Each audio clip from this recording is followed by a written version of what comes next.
Hello everyone, we are going to learn how to edit formula and function. This is my Excel sheet. This is a sum total of the data. Okay, I want to edit this. Just double click from mouse. I want to add 30.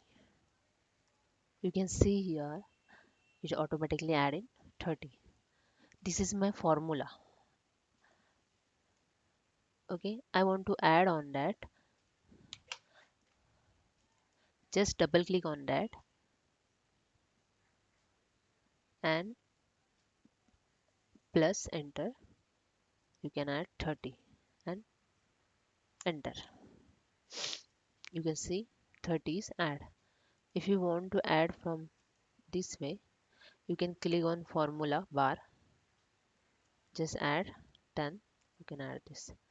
You can add from the formula bar also in function 20. That's it. Thank you.